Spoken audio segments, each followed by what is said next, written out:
son muy importantes, es importante reconocerlas y al menos si no les podemos dar el manejo adecuado a nosotros, al menos que nos sirva para poder referir con un buen diagnóstico, porque no crean, los demás médicos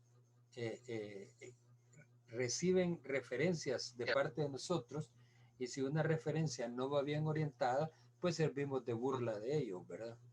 Entonces tratemos de hacer las cosas de la manera más adecuada para que no se burlen de nosotros. Lo peor es que muchas veces quienes se burlan de nosotros es gente que sabe menos que nosotros, ¿verdad? Entonces, pues hay que saber orientar la referencia, ¿verdad? Y bueno, vamos a entrar de lleno. Dijimos que ahora corresponde a la enfermedad trombótica. ¿Ven la pantalla? Sí, doctor. Sí, doctor. Sí, doctor.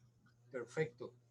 La enfermedad trombótica es lo que se llama en este caso trombosis venosa profunda, ¿verdad?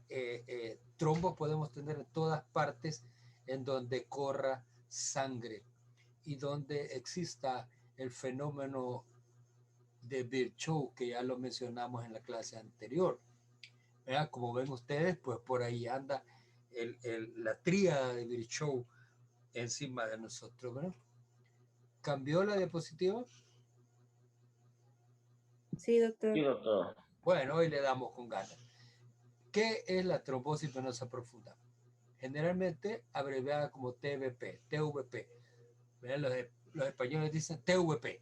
¿Verdad? Ellos dicen V, nosotros decimos V, y la otra B. Entonces TVP. ¿Mm? Consiste en la formación de un coágulo sanguíneo o trombo en una vena profunda. Aquí tienen el caso. Esto que está aquí es un trombo que se ha quedado pegado ahí precisamente en la válvula venosa. Esta es una válvula que está insuficiente y se ha pegado ahí el trombo, constituyendo una trombosis. ¿Se acuerdan que los tres elementos que formaban el sistema venoso estaba el profundo, el superficial y el comunicante? Entonces, esta trombosis se refiere al sistema venoso profundo. Dijimos que el sistema venoso profundo drena el 80% de sangre de la parte inferior del cuerpo hacia el corazón. No así el superficial, que drena nada más el 20%. Por lo tanto, el drenaje mayor, que es el del venoso profundo, es más peligroso. De tal manera que un trombo de estos se desprende. Esto va a ocasionar que parte del trombo, si no es que todo el trombo, se va a ir en la circulación. ¿Y a dónde va a ir a dar? Va a ir a dar a un vaso de menor calibre, a un vaso distal. Por lo tanto, como se va a desprender en sentido contralateral a la bomba, ¿esto a dónde va a ir a dar? Va a ir a dar a los pulmones. Y se acuerdan que en los pulmones se cambia la sangre. Lo que antes era venoso ahora es arterial, y lo que antes era arterial ahora es venoso. Entonces, al entrar esta sangre al corazón, se cambia y va a ir a dar a nivel de las arterias pulmonares, a ocasionar un infarto pulmonar. Entonces, en este caso, como el infarto ha sido producido por un trombo, se va a llamar tromboembolismo pulmonar. ¿Estamos claros? Sí, doctor. Sí. Es lo que les mencionaba, la tríada de Virchow, característica de todas partes, en todos los lugares donde hay procesos inflamatorios, ¿sí? En todo lugar que hay procesos inflamatorios. Y entonces ahí tenemos, ¿verdad? ¿En qué lugares? Bueno, en cáncer, en obesidad, en uso de estrógenos, en embarazo o posparto, en sepsis, en tabaquismo, ¿sí? ¿En qué otro puede darse el caso de la estasis? En la edad avanzada, en la inmovilidad prolongada, el infarto del miocardio, en el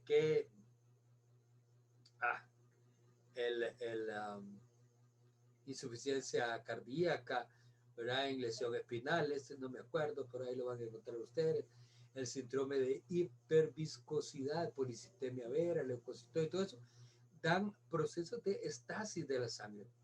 Y luego los daños a la pared, trauma, el trauma, el tromboembolismo pulmonar previo, el catéter venoso, vean, por un catéter, esto puede originar un problema de trombosis. Fíjense que ahora por la mañana fui al hospital y me estaban esperando los residentes que querían que viéramos unos pacientes y entre ellos vimos una señora con una trombosis venosa profunda, la cual pues ya había salido, ya estaba resuelta, había quedado una ligera área de celulitis, pero lo que le llamaba la atención es que era intentando tomar una vena periférica, hicieron un hematoma. Y un hematoma grande, no estoy hablando de una babosada, un hematoma grande, el cual comenzó a fundirse y puso morado todo el brazo, todo el brazo. Entonces fue un daño a la pared de la vena. Gracias a Dios la señora no hizo un problema de trombosis hasta ahorita. ¿Por qué? Porque por lo mismo la trombosis venosa profunda está está heparinizada, o sea, tiene anticoagulante. Si esta paciente no tuviera anticoagulante, lo más probable es que hubiera hecho una trombosis de miembro superior, porque también hay trombosis en los miembros superiores. Ok. Vean ustedes, la trombosis venosa profunda ocurre en las venas localizadas por debajo de la aponeurosis en las extremidades o en las venas viscerales. ¿Verdad? Aquí tienen la pierna, aquí está el recorrido de la safena, ya se lo saben ustedes, ya lo explicamos. Aquí tienen un trombo dentro de la safena profunda, ¿sí? Esta es la comunicante, esta es la profunda, esta es la superficial, con las válvulas. Vean ustedes el calibre de esta, más grueso que esta, ¿verdad? Este 80, este 20, tiene la masa muscular, todo lo que está abajo de la fascia muscular, de la fascia que cubre esto aquí, es profundo. Cuando les hablaba ayer de la técnica de ir a hacer ligadura de perforantes o comunicantes por vía endoscópica, el endoscopio va aquí. Aquí se mete entre los músculos y la fascia y va pasando aquí y aquí se pone un clip, así como los que se usan en la colecistectomía. Se pone un clip, se corta y luego se sigue el trayecto hacia otra perforante. Entonces, esto se hace cuando las perforantes son insuficientes para evitar que de aquí pase sangre con mayor presión aquí y siga ocasionando problemas. Cuando nosotros hacemos safenectomía, quitamos esta. Esto se corta prácticamente, queda sangrando un ratito, pero como las venas no tienen todas las capas musculares que tiene una arteria, inmediatamente se colapsan. Con la presión se colapsan y dejan de sangrar. Son bien nobles. Esta la pueden quitar, pero esta jamás. Si ustedes van a quitar una vena profunda, es como que le estén diciendo al paciente, te vamos a quitar la pierna. ¿Ok? La parte distal ocurre por debajo de la vena poplitea. O sea, aquí está la poplitea, esto es distal. Todo esto es distal. Y la proximal ocurre por arriba de la vena poplitea. Esto es proximal. La trombosis, mientras más cerca esté al tronco, va a ser más peligrosa. Los trombos van a ser más grandes. Van a ser más peligrosos que esto. ¿Por qué? Porque aquí va a encontrar más de algún obstáculo en el cual se va a quedar. Y se puede ir a hacer una flebotrombosis aquí y se puede sacar el trombo. Pero aquí ya son más difíciles y los émbolos que se van a desprender van a ser más gruesos, más grandes. Por ende van a causar más daño, ¿no? Esta foto me gustó de anatómica. Vean ustedes cómo está para que se entienda mejor. Esta es la vena ilíaca, ¿verdad? ¿Sí? Esta es la profunda. Esta es la safena mayor. Vean cómo baja. Anterior al maléolo del pie, al arco dorsal. Y esta va lateral al maléolo y va hacia arriba a la fosa poplitea. ¿Verdad? Y me gustó también los cortes que hacen a estos niveles que están señalados, ¿verdad? En donde están hablando de los vasos femorales, femoral común, la femoral superficial y la femoral profunda, ¿verdad?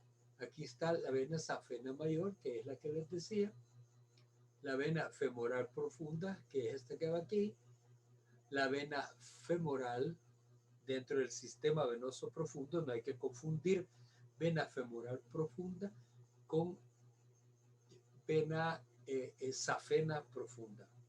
Los músculos abductores, que estos van a hacer efecto de bomba cuando uno camina, esto aprieta y le va dando un empujón a la vena, que como dijimos que se llamaba eso, bisque, bisatergo, ¿verdad?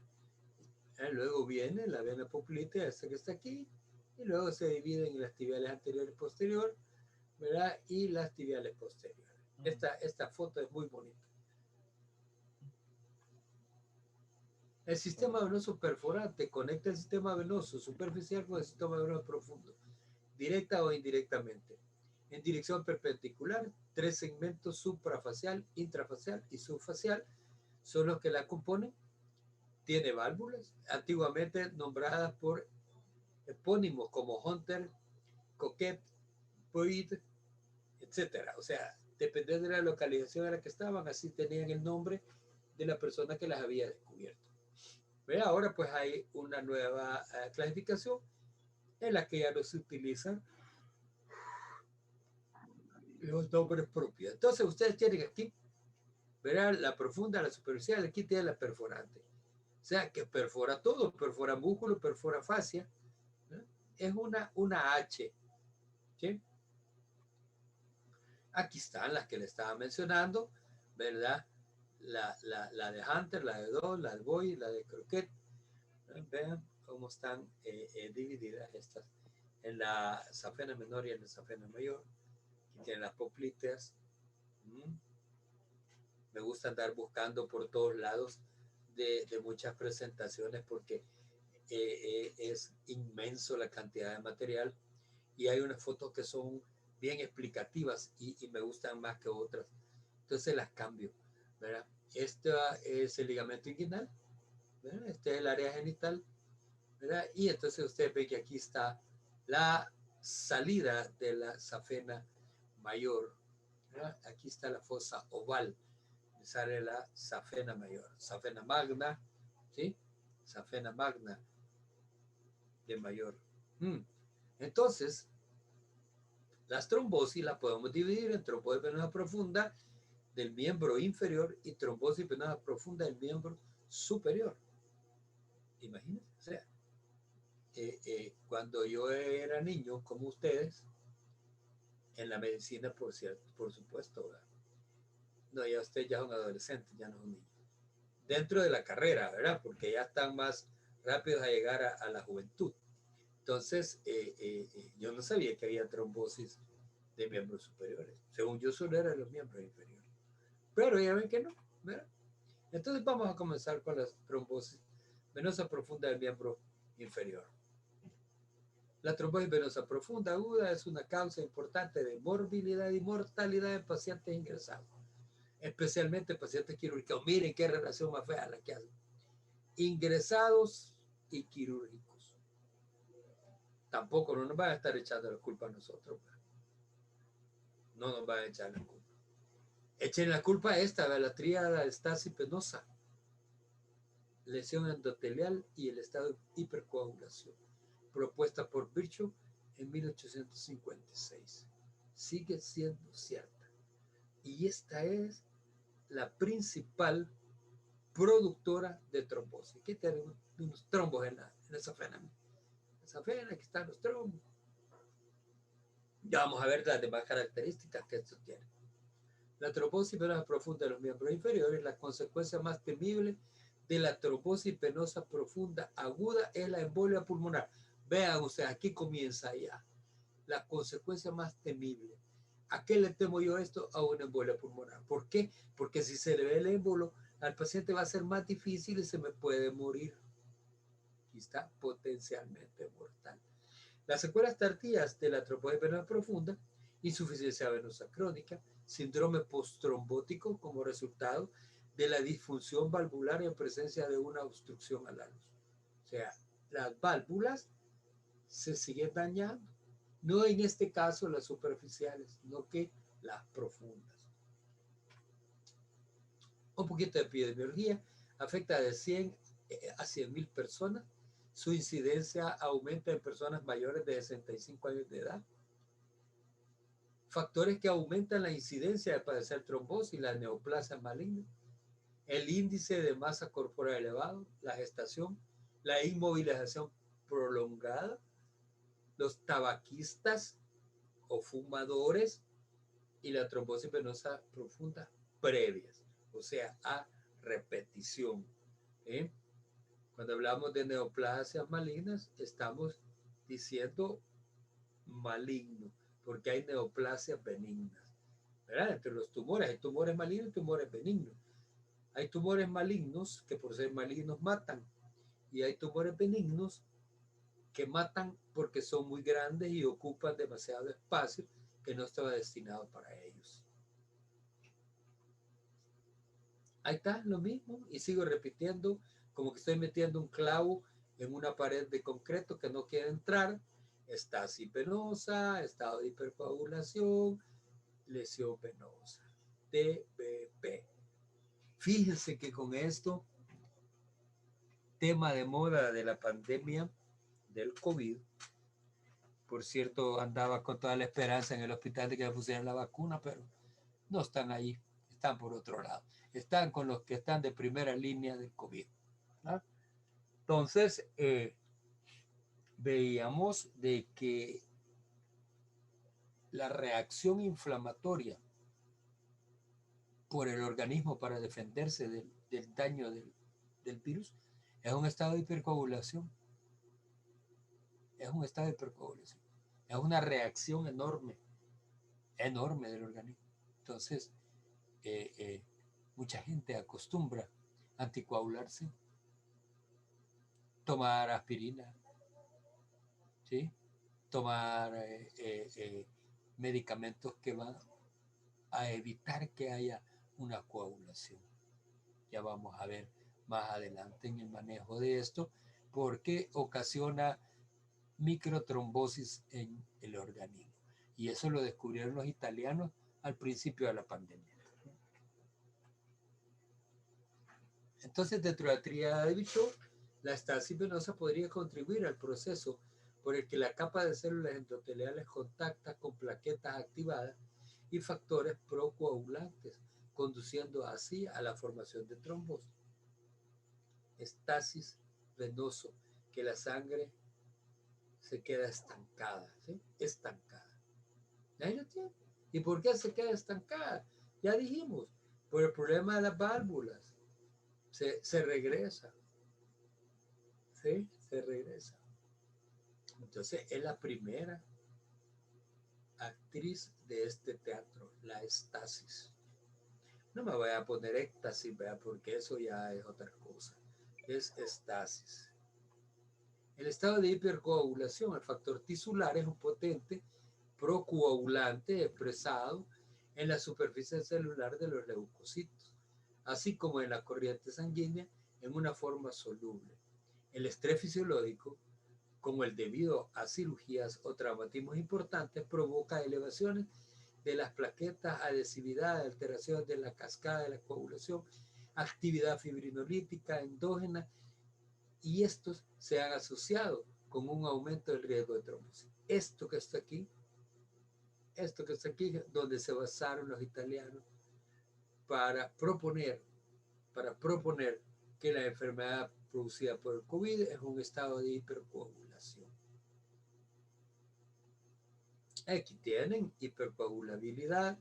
Vean todos los factores que llegan hacia la vena, ¿verdad?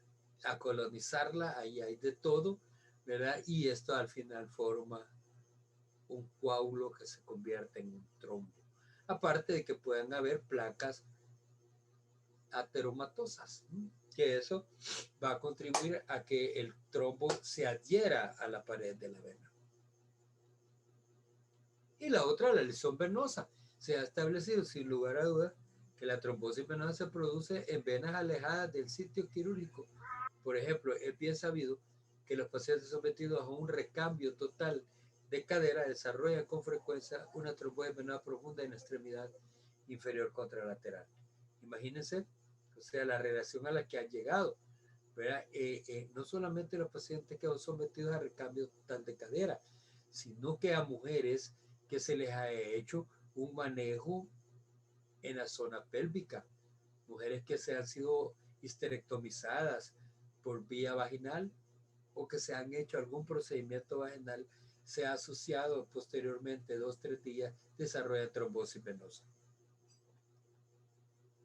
Aquí tienen la lesión del endotelio, ¿verdad? Lo que se pega al endotelio, la placa ateromatosa que dijimos, ¿verdad? Y todo esto va a causar un daño al endotelio del vaso. Es como que ustedes en una calle pavimentada esté un bache y entonces el carro va a saltar y le va a arruinar la llanta.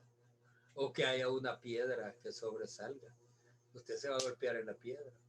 Y si viene el agua, ahí lo pueden ver ustedes, que viene en un flujo laminar, pero al llegar a donde está el obstáculo, el agua se hace turbulenta. Entonces eso, de tanto estarlo haciendo, va a llegar a formar en determinado momento una lesión endotelial.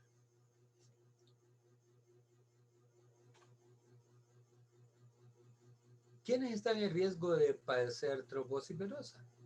Ya lo dijimos anteriormente, la inmovilización prolongada. Esos pacientes que tenemos en el hospital, que tienen meses de estar hospitalizados por un pie diabético, por una lesión medular, vaya usted a saber, por algo que el paciente no se puede levantar, inmovilización prolongada y aunado a la obesidad. Pacientes que son obesos. Y si son por traumatismos o por cáncer o por cirugía, aumenta el riesgo. Aunque los tengamos cubiertos. Esos pacientes no se levantan. Fácilmente hacen tromboembolismo. Y saben ustedes que hay muchos que nos hacen de un solo embolismo pulmonar. Y ahí vienen los hay, ahí vienen los familiares que durante mucho tiempo no los llegan a ver, los van a tirar como un objeto viejo al hospital. El hospital se encarga de cuidarlos, de alimentarlos, de darles su medicamento, de sacarles de sus patologías. Y por si este paciente hizo un embolismo pulmonar, los muy chingados llegan a demandar al hospital porque su paciente les murió y ellos jamás fueron a verlo, solo fueron a tirar. Esas son las cosas que dan cólera aquí en nuestro medio y es de lo que tenemos que cuidarnos, ¿verdad? Luego la edad avanzada. Está fuertemente asociada la trombosis con el uso de anticonceptivos orales. Así también está el uso de anticonceptivos orales está bien asociado con el aparecimiento de las varices de miembros inferiores, la enfermedad anterior que vimos. Pacientes con insuficiencia cardíaca. ¿Por qué? Porque estos pacientes no tienen un funcionamiento adecuado del corazón como bomba. Entonces pueden fibrilar y en esa fibrilación pueden aumentar trombos. Enfermedad cerebrovascular, pacientes que les ha dado ACV o pacientes en estados de hipercoagulabilidad, ¿verdad? Las enfermedades esas raras que hay, polistemia vera y todo eso volado, ¿verdad? Bueno, y eso saben más los medicinos que nosotros. Bueno, son los antecedentes, pero tenemos el diagnóstico para establecerlo mediante la clínica y el examen físico del paciente y mediante la historia. Solo el 40% de los pacientes con trombosis venosa profunda presenta manifestación. El otro 60% no los presenta, imagínense. Lo más característico del signo de Hoffmann es un examen que se le hace.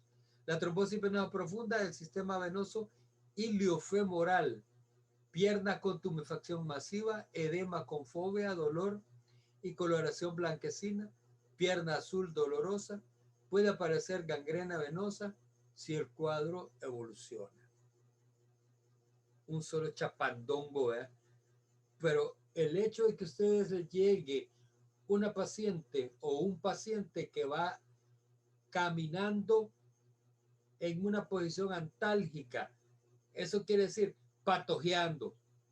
Posición antálgica quiere decir una posición que busca el paciente para evitar el dolor. Usted llega patojeando porque le duele la pierna y ustedes le ven la pierna o el muslo y este paciente tiene aumentado el diámetro de su miembro inferior, a diferencia del otro miembro. El otro miembro está normal, este lo tiene aumentado. Usted le toca la pierna y le duele. Eso es característico de trombosis profunda, venosa profunda, hasta no demostrar lo contrario. Hasta no demostrar lo contrario. Y en este tipo de enfermedades más vale que digan, ese bruto no sabe, a que digan, ese bruto la regó porque era esto y no lo pasó. Le dio el alta, ¿verdad? Entonces hay que tener cuidado con esto. Estas son cáscaras que nos ponen las enfermedades. Luego vemos lo característico, se lo repito, diámetro aumentado en la pierna del dolor, un edema que deja fobia, la coloración que no les importe, lo importante es que tiene aumentado el diámetro.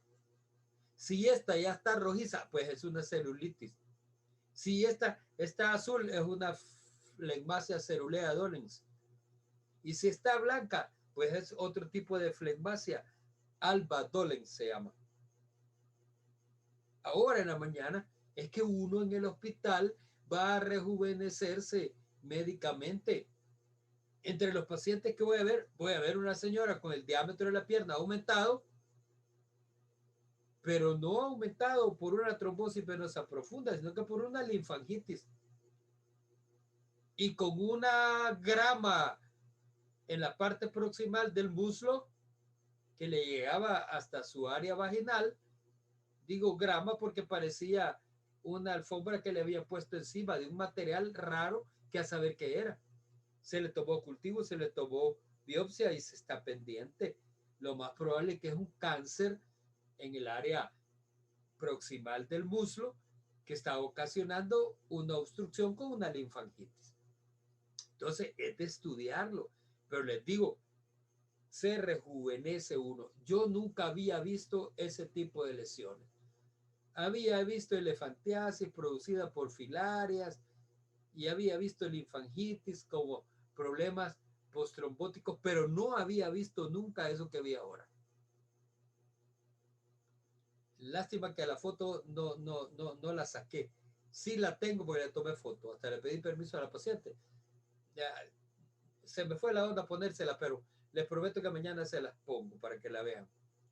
¿Verdad? Entonces, el síndrome postrombótico es la manifestación frecuente del 20 al 50% de pacientes.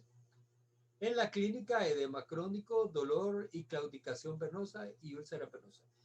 Este postrombótico, lo que quedó como remanente de la trombosis venosa profunda, ya sea por el mal manejo, ya sea porque el paciente no cumplió con lo que se le indica, ya sea porque el medicamento no le caía bien al paciente, podrán ser un montón de cosas, ¿verdad?, por las cuales no funcionó.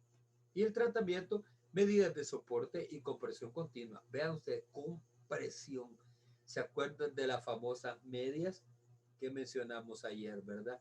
Entonces aquí sí esta media ya va a ser una media de una medida de presión mayor que las profilácticas que mencionábamos.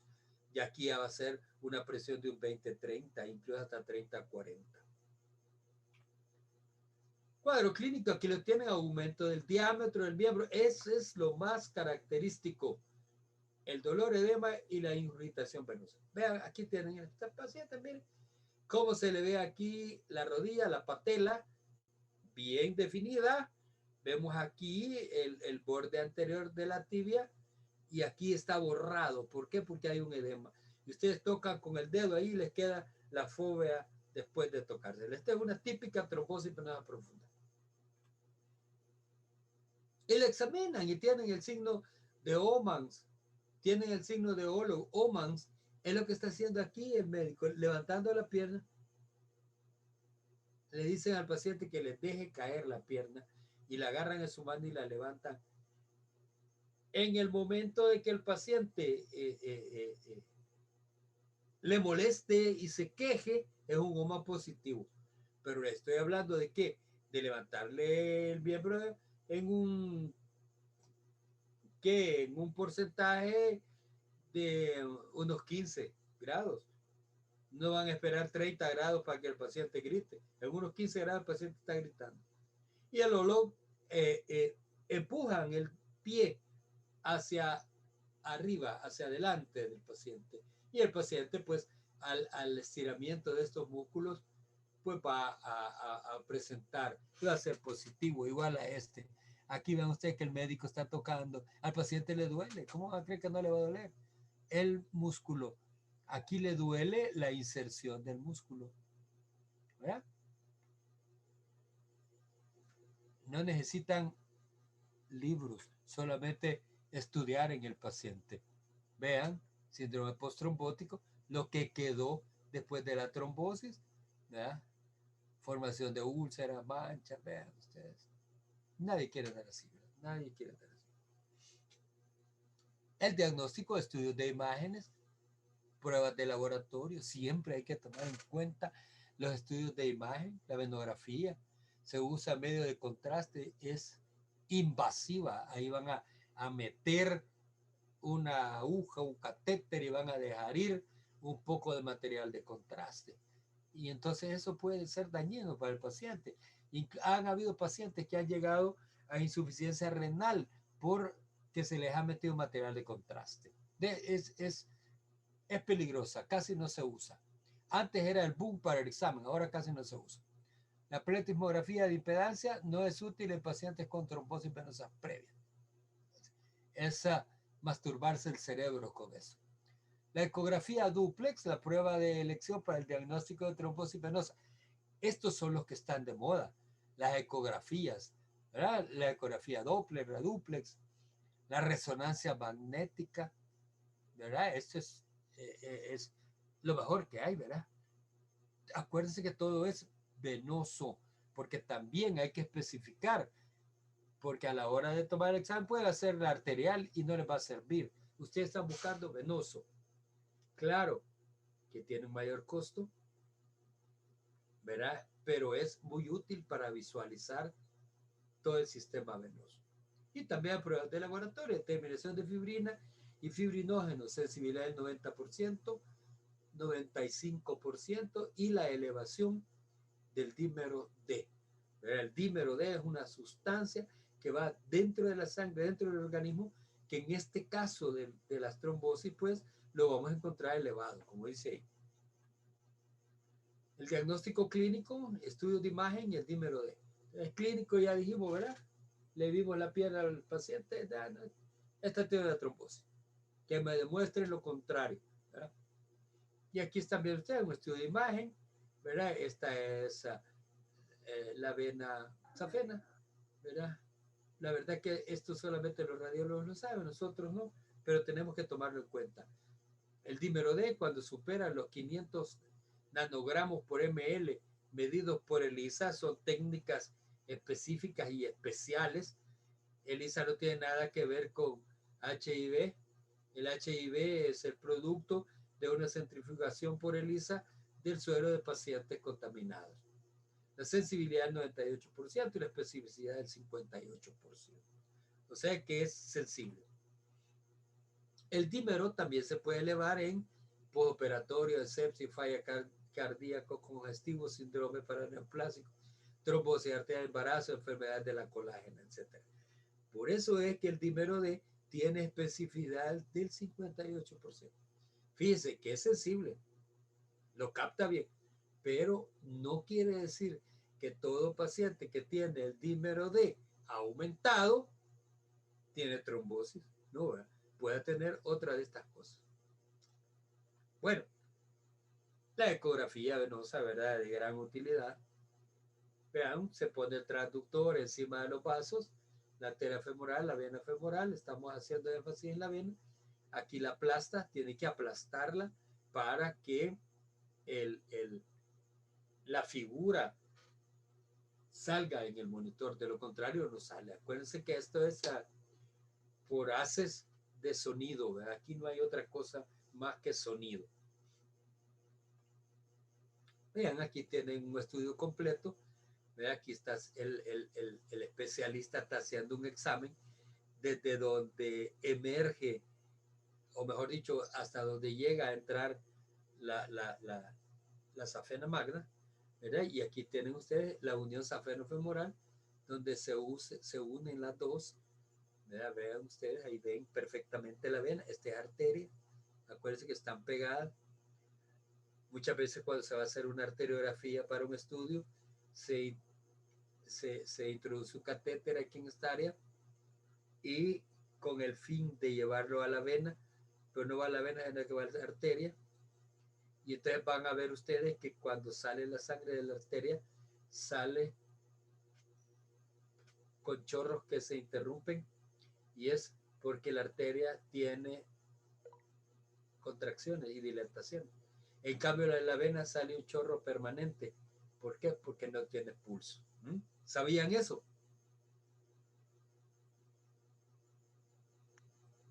Hola. No, doctor. No, Están aprendiendo, ¿verdad? Sí, sí, Y doctor. está, Sí, aquí ya está, doctor, muchas gracias. ya está más abajo, están en las venas femorales, y ven aquí está la vena femoral y está aquí la arteria. ¿Verdad? Con un poquito de imaginación porque no somos radiólogos. Aquí está en la femoral superficial. Aquí está bien bonito, miren la arteria y la vena. Este músculo, así sí, cualquiera lo entiende, ¿verdad? Se sigue en cortes transversales hasta el tercio distal. En el canal de los aductores se pierde la imagen y la señal por la profundización de la vena. Vean qué bonito. Se pierde porque se profundiza la vena. Doctor, Mande. en el hospital, ¿qué ocupan más, la ecografía dúplex o Doppler? En el hospital se ocupa lo que se tiene, el Doppler nada más. Ah, ok, doctor, gracias. Y eso cuando hay, porque a veces hay Doppler y no hay quien lo tome, o a veces hay quien lo tome y está arruinado el Doppler, ¿verdad? Pero en la práctica privada esto es lo ideal. Lo único que esto es oneroso para el paciente, ¿verdad? Esta es la vena poplitea, ven usted, aquí está la vena. Ya llegó abajo o en la fosa poplitea, ya en la pierna, ¿verdad? Aquí está más abajo, las tibiales anteriores. Está buscando la tibial anterior, ¿verdad? Luego la tibial posterior, vean, ya la pierna ya está tirada hacia la lateralidad y está buscando, aquí está la vena, la arteria. Las tibiales posteriores y la arteria. Y esto es de una paciente con un trombo. Esta es una trombosis venosa aguda. Lo tienen aquí en forma longitudinal y lo tienen aquí en forma coronal. Dice trombosis trombohipoecoico, aumento del diámetro vascular. Si ven ustedes, aquí está más grande que aquí, aumentar el diámetro. No se comprime, le hacen presión con el transductor y no se comprime. ¿Por qué? Porque está el trombo. Si no está el trombo, entonces se comprime. ¿Sí? Este vena no tiene por qué estar roja. Este es un trombo. Este es el Doctora, ecodoppler. ¿a qué se refería con hipoecoico? Es la nomenclatura que utilizan ellos cuando da la coloración. que la nomenclatura de esto es diferente a la nomenclatura de los rayos X, ¿verdad? Vale. Lo que en rayos X es oscuro, ellos le llaman radiolúcido, y a lo que es claro le llaman radiopaco, o sea, el nombre contrario. Entonces aquí es hiperecoico e hipoecoico. Este es el ecodoppler. Tiene más definición, si ustedes lo ven, que el anterior, ¿verdad? Es como digitalizado, ¿sí? Como que estén viendo los canales HD en la televisión, ¿verdad? Esta es la flebografía, ¿verdad? Que ya no se usa, ¿verdad? Aquí está interrumpido el paso del material por el trombo, ¿verdad? Y aquí pues ni lo vemos. O sea, ahí debe estar, pero no lo vemos. Un tanque helicoidal mal tomado y no lo podemos leer nosotros. Solo lo puse de ejemplo. Ya. Sospecha clínica de trombosis venosa. Aquí tenemos la ayuda. Trombosis venosa improbable y luego la probable. El dímero D, si está positivo, el ecodoppler. Si está positivo, tratamiento anticoagulante. Si el ecodoppler está negativo, no hay trombosis. Si el dímero D está negativo, no hay trombosis. Fácil, ¿verdad? Fácil, fácil, fácil. Si lo tenemos todas las manos. La trombosis venosa probable. El dímero D está positivo o ecodoppler. Si el ecodoppler está negativo, repetir el doppler en una semana. Y si está negativo, no hay trombosis. ¿Sí? Si el ecodoppler está positivo, tratamiento anticoagulante. Si cuando no en la siguiente semana tomamos el ecodoppler y no salió positivo, hay que darle anticoagulante. Si el ecodoppler, si el dímero, perdón, está negativo, hacemos el ecodoppler y si este no sale positivo, hay que dar anticoagulante. Y si no sale negativo, no hay trombosis. Este es un algoritmo muy práctico y muy fácil que nosotros debemos de tenerlo en mente. Nosotros las trombosis venosas profundas en el hospital las manejamos clínicamente, fíjense. Clínicamente, con el signo de Oman, con verle la pierna al paciente y de entrada le ponemos heparina. Si se le puede hacer Doppler, se le hace, si no, no. Pero nosotros le ponemos heparina y vamos viendo los resultados del paciente con los tiempos de coagulación. Es una manera práctica. ¿Por qué? Porque si la heparina es por gusto, los tiempos de coagulación van a minimizarse y el paciente va a tender a sangrar. Elemental, ¿verdad? Diagnóstico diferencial, celulitis. Lo que decíamos, la pierna está aumentada de tamaño. Sí, pero la pierna se siente caliente, está roja. En cambio, en la trombosis no está así. Insuficiencia venosa, sí, se ven los paquetes venosos. Eso se llama flebitis. Flebitis. Un quiste de Baker producido por venas que se localiza generalmente en la fosa poplítea. Un síndrome postrombótico, alguien que ya tuvo una trombosis y ha presentado nuevamente una trombosis superficial. Sí, ustedes van a ver a flor de piel en el trayecto de la vena que hay un trombo y hasta lo pueden agarrar. Ustedes abren un hoyito con una incisión y ordeñan ese trombo y sale la culebrita de sangre coagulada, como que fuera merienda. Así de sencillo, sangre coagulada. Infección de prótesis de rodilla, insuficiencia cardíaca, compresión venosa tumoral. Lo que les decía de la paciente, que en aquella probablemente esté causando linfangitis. El tratamiento, los objetivos, prevenir la recurrencia, evitar la extensión del coágulo y evitar las complicaciones que conlleva esto. La profilaxis, los métodos de profilaxis pueden ser mecánicos o farmacológicos. El método más simple es que el paciente camine, fíjense. Pero este es en profilaxis, acuérdense. Antes de que el paciente vaya a hacer una trombosis. Si el paciente hizo una trombosis, no lo levanten. porque en esa levantada se puede desprender un trombo y se va a ir como émbolo. ¿Sí? Si el paciente ya tiene una trombosis venosa, no lo levanten. Pero ustedes tienen un paciente hospitalizado con factores de riesgo, hagan lo que camine para evitar que haga trombos. Claro ese concepto, ¿verdad? El paciente que esté levantado y caminando en 24 48 horas tiene un bajo riesgo de presentar trombosis. Hay pacientes que tienen riesgo que hasta se les indica medias de protección para vuelos. Se van a subir a un avión, póngase medias o algo de comparación porque le puede dar un embolismo. ¿Verdad? Le puede dar un embolismo. Profilaxis quirúrgica, el uso de dispositivos de compresión secuencial que comprimen periódicamente las pantorrillas. Esto se refiere a que hay bombas especiales en las cuales se colocan los pacientes que constantemente y medido por un tiempo se están apretando y se sueltan, se apretan, se sueltan, se apretan, se sueltan. ¿Para qué? Para funcionar como bomba y que esa sangre se vaya de regreso y que no se quede estaciada, ¿verdad? Los usos de la heparina no fraccionada en dosis bajas, o sea, las heparinas de bajo peso molecular se aplican cada 12 horas o cada 24 horas subcutánea en el paciente. Nosotros en el hospital manejamos a los pacientes con heparinas de bajo peso. Esto se le pone a pacientes con riesgo de trombosis venosa. No tenemos bomba, se les indica medias de compresión, pero como siempre las enfermeras se las ponen como que golilla y cuando se levanta el paciente las tira, o sea, de nada les sirven. Entonces, ahí va.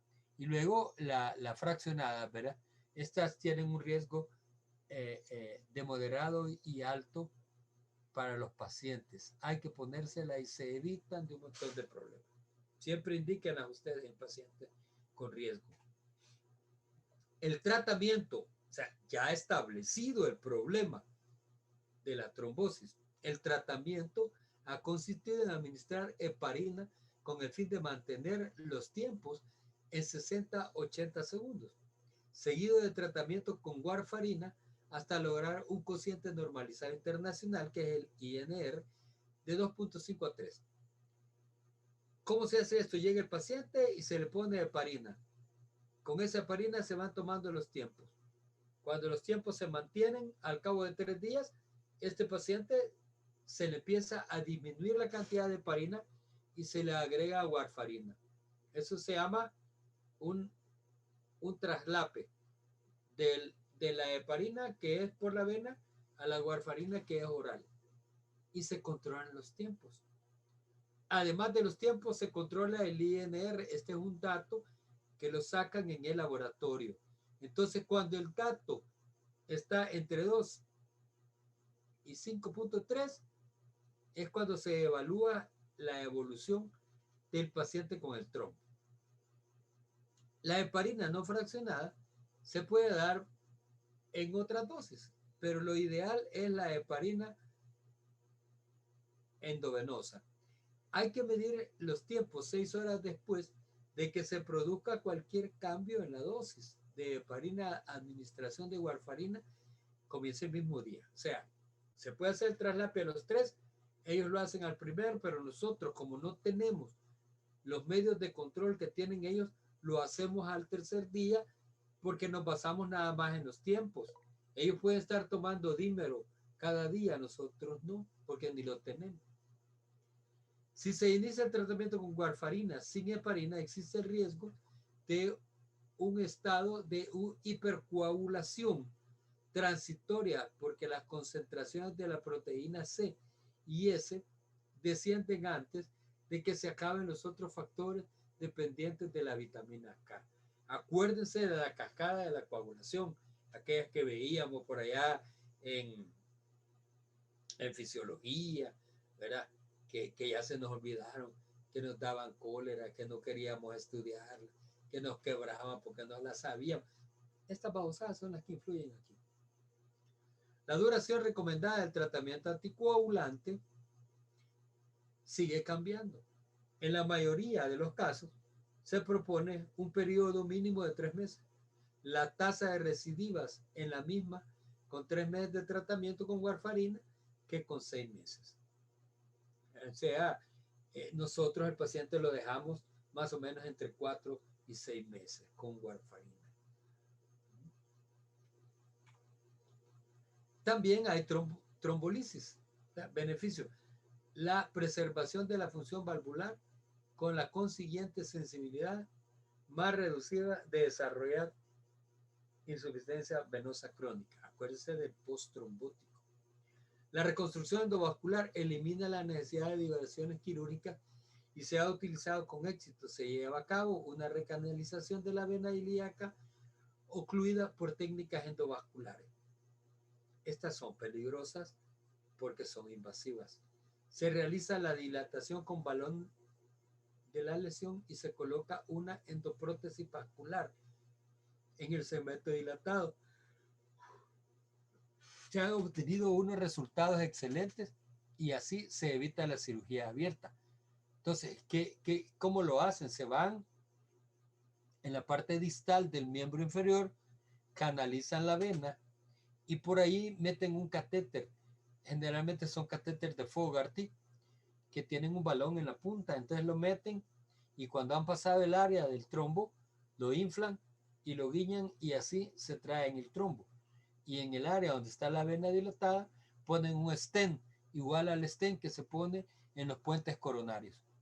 ¿Ah?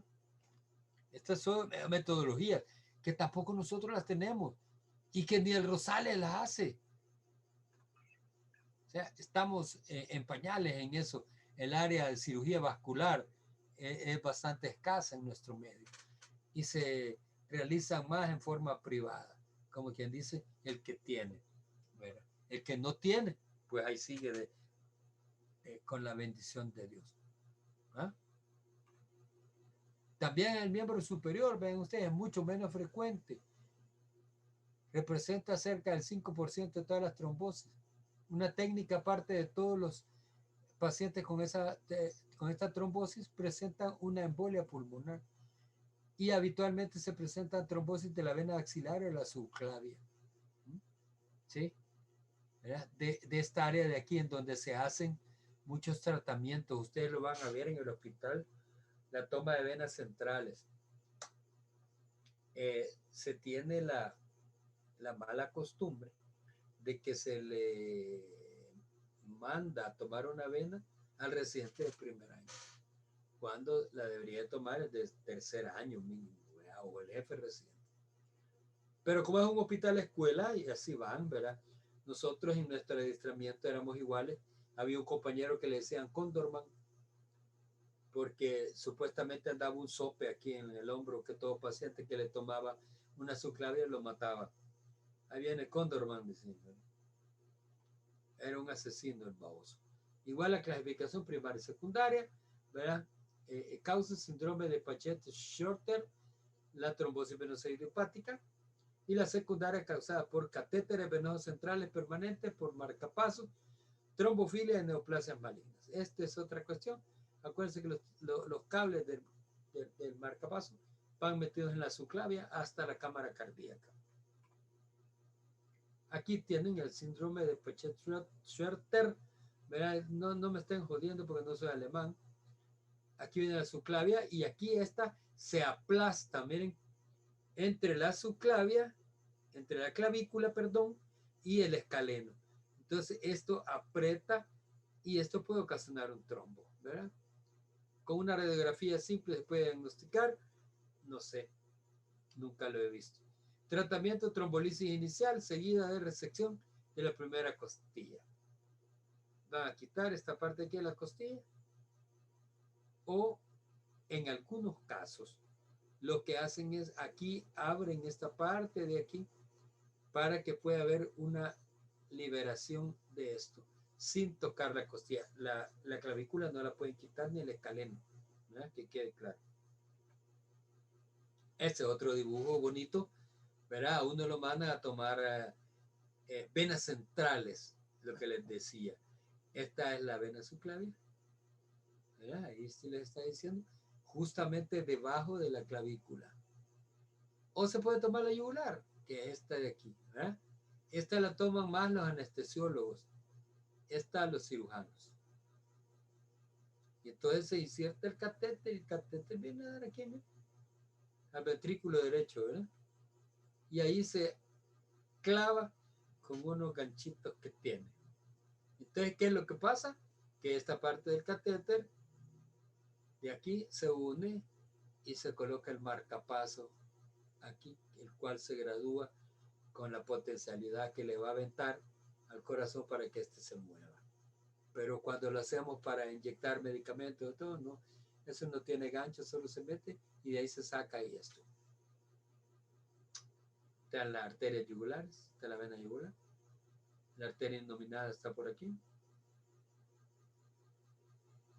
Y aquí viene la división de la subclavia, ¿verdad? Esas diferentes partes. Esta tiene 3 partes. Tiene la clavicular, la infraclavicular y la postclavicular. ¿Verdad? Son características. Luego aquí vienen las venas basílica, cefálica, y luego se dividen aquí para el resto del miembro superior. El diagnóstico, la exploración física, tumefacción unilateral, dolor, molestias en la extremidad, eritema, cordón palpable. Esta puede verse a simple vista el cordón trombótico. Igual, el brazo aumentado de tamaño. Incluso hay casos en los cuales el medicamento no actúa rápido y hay que hacerle al paciente fasciotomía para descomprimir los compartimientos y evitar que haga una gangrena. Se utiliza la ecografía que confirma el diagnóstico y se puede utilizar pelografía, lo cual dijimos que ya no se estaba usando porque era invasiva. Como quien dice, vamos a ir a apoyar más el trombo. Y sí puede dar embolismo pulmonar. El tratamiento de la anticoagulación, igual que aquel, parámetros de dosificación son los mismos. Y luego esta innovación, filtro en la vena cava. Se utiliza cuando ha habido embolia pulmonar o cuando hay trombosis venosa profunda a repetición, ¿verdad? Este es el filtro. Se hace una inserción de un catéter en la vena femoral y a través de esta se mete el filtro. Este es uno de los filtros, pueden haber de diferentes nombres, pueden haber, el nombre va por la forma y por la casa que lo hace. Está indicado en pacientes que desarrollan una embolia pulmonar. El filtro de Grenfell es el más usado, es la marca, la forma, es este que está aquí. Tasa de permeabilidad del 95%, tasa de residuo de embolia del 4%.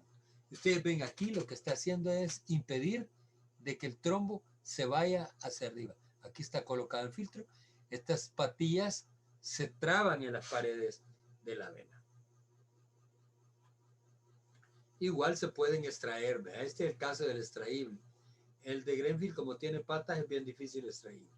Los filtros extraíbles de la vena cava, indicación en pacientes con indicación temporal de profilaxis frente a émbolos pulmonares. 3 filtros de la vena cava inferior aprobados por la FDA. El Recovery, el Opt Easy y el Gunter Tulip. Estos son extraíbles. El Grenfell no. Las complicaciones, perforación de la vena cava, desplazamiento del filtro y trombosis venosa en el punto de inserción. Ya pueden hacer una trombosis en la vena femoral, por donde se metieron. Indicaciones de los filtros de la vena cava, tromboembolias de repetición a pesar de una anticoagulación adecuada. Trombosis venosa profunda en pacientes con contraindicaciones para anticoagulación. Hay pacientes que no les puede dar anticoagulación, entonces hay que poner el filtro. Embolia pulmonar crónica e hipertensión pulmonar secundaria. Complicaciones de la anticoagulación, trombo venoso iliofemoral ascendente en paciente anticoagulado. Indicaciones de los filtros extraíbles de la vena cava. Inserción profiláctica en pacientes de alto riesgo con traumatismos. Aquí todavía el paciente no ha desarrollado una trombosis. Periodos cortos, contraindicación de la anticoagulación. Protección durante el tratamiento trombótico venoso. y trombosis ileocava extensa. Este le va a servir para un momento y se le puede sacar.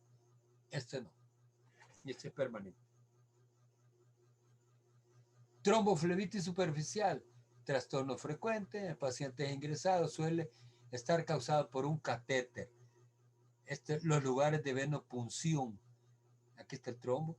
Esto puede causar fiebre en el paciente, puede causar dolor, puede causar leucocitosis. Es una trombosis del lugar de venopunción. Factores de riesgo: cirugía reciente, parto reciente, estasis venosa, varices o consumo de drogas. El diagnóstico: exploración física, ecografía Doppler. Nosotros vemos esto inmediatamente, sacamos el catéter, lo retiramos y damos un poquito de heparina. Generalmente estos resuelven por sí solos. Se aprieta y sale la sangre coagulada. El tratamiento no es complicado, conservador con fármacos antiinflamatorios y medidas de compresión. Involucra a grupos de varicosidades. La escisión, esto es el hecho de ir a abrir y sacarlo. Tromboflebitis séptica con supuración, extirpación selectiva. Esto sí es problemático porque ya es sepsis. Hay que ir a quitar ese pedazo que está con sepsis. Complicación de la trombosis venosa profunda. ¿Cuál es? Embolismo pulmonar. Y ahí tienen. Aquí tienen el tórax. Aquí tienen el émbolo. En las complicaciones más temibles y mortal de la trombosis. Síntomas: disnea, dolor torácico, hipoxia. Diagnóstico: angiografía pulmonar. Tratamiento: filtro de la vena cava. Eso nada más es para dejarlos picados. Porque eso lo vamos a ver mañana en el mismo canal y a la misma hora. ¿Qué les pareció? Gracias, doctor. Muy bien. Muy buen tema, doctor. ¿Les gusta? Bueno, por Sí, favor, doctor. por favor, regálenme la captura de pantalla.